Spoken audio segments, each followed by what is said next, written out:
Bantam Doubleday Dell Audio Publishing presents The Shelter of Each Other by Mary Pipher, Ph.D.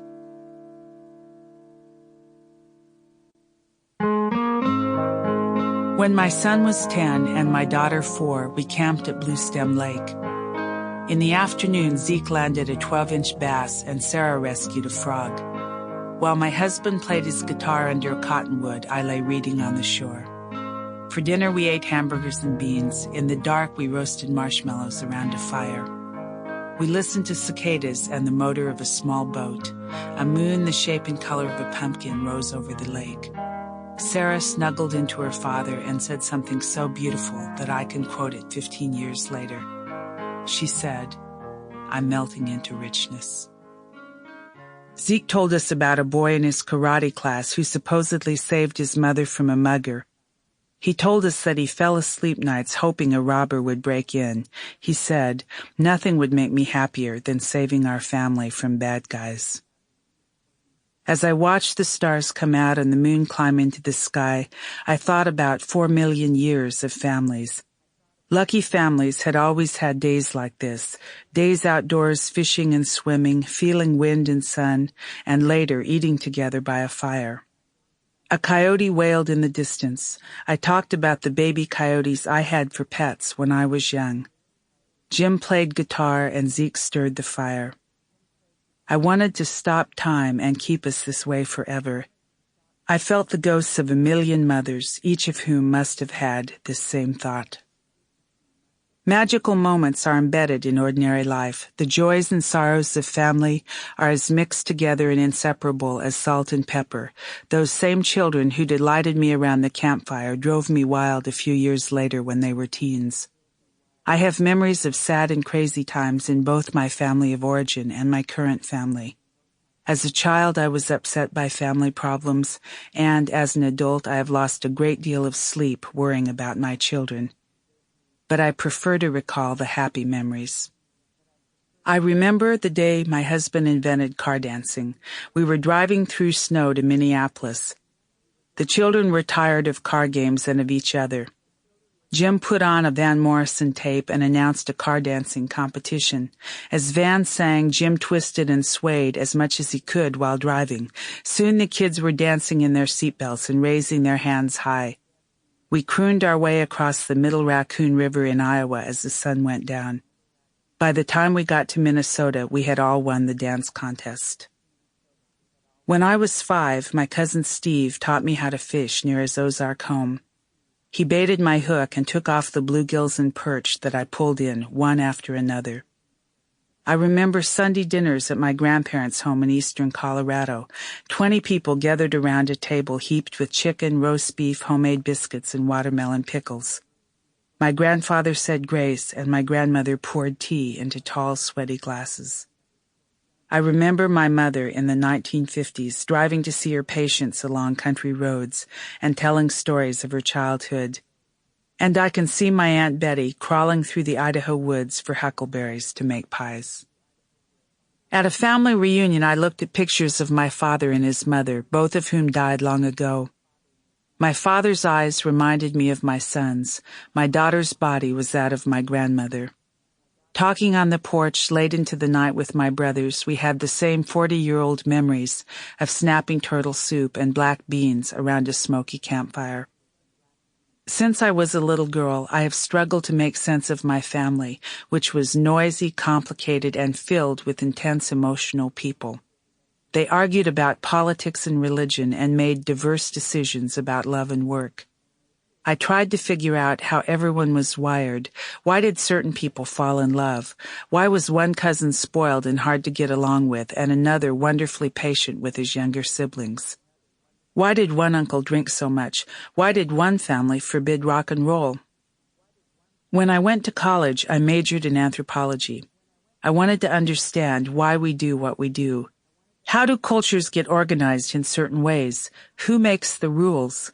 How does my family's Irish and Scottish heritage and poor rural background affect our point of view? Later, I went to graduate school in psychology and became a therapist.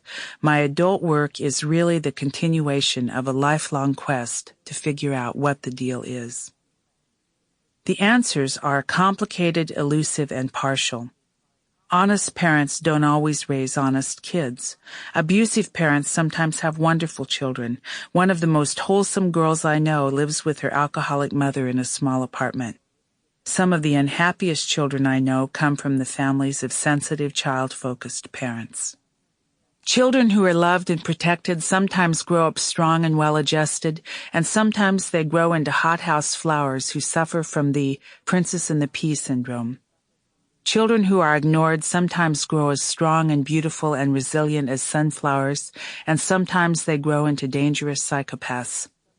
Well-meaning families sometimes have extraordinarily bad luck with their children, while slapdash parents may raise highly successful children. Not all families are healthy, and not all parents good at their jobs. I have seen terrible things happen in families. I've seen hate-filled, violent families, families with addictions, families in which the parents were not grown-ups and the children had no childhoods, and families in which the children were starving for moral nourishment. I know how destructive families can be, how stifling and riddled with pain, but I also know that this is not the whole or even the most interesting part of the story. Families are ancient institutions. Since humans crossed the savannas in search of food, our families have been unique. We are born helpless and dependent. Unlike monkeys who can run around within hours of birth and are self-sufficient within a few months, it takes humans in even the simplest environments more than a decade to be independent of parents. Homo sapiens need families to survive. We need our families, but we don't always behave well in them. We love and hate them, yearn for them deep in our bones, and feel so disgusted with them that we want to spit. Like all interesting and important phenomena, jazz, Shakespeare, or Zen, families are sad and happy, complicated and simple, and full of victories and failures. It's impossible to capture the diversity or complexity of families. I'll attempt something considerably less ambitious, to explore how our culture affects the mental health of families that I know. You will hear stories about the families I see in my Midwestern city. My goal is to encourage discussions about what families need. I discuss fewer solutions than I do problems. I believe the solutions will be found family by family and community by community. This program sympathizes with families' efforts to survive a difficult era. It is for the vast majority of parents who are trying hard to do the right thing. My goal is to help listeners be anthropologists who look at the broader culture and ask, how does American culture affect the life of my family? What values does it teach? What behaviors does it influence? How does it define what is good and important? I want to help families become more conscious of how they are shaped by the culture in which they live. I write about families because I love them. When I travel alone, far from home, I think of my children's faces to calm myself down. I picture them smiling, studying, playing violin or volleyball. I picture my husband's face, bent over his guitar, or relaxed and fresh, as it is on the mornings when we drink coffee together on the front porch. Those faces are my mandalas. They comfort and secure me. The faces of those we love are the first, the primal mandalas for us all.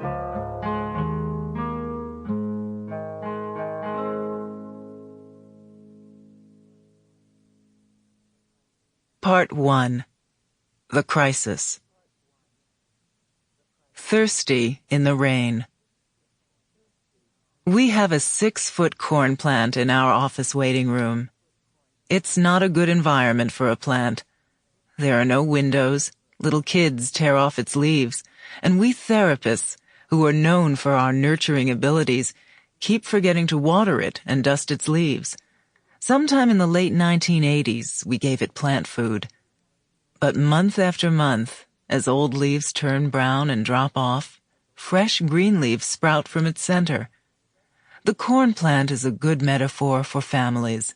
It's plain, not at all exotic or even attractive, and it's in a hostile environment.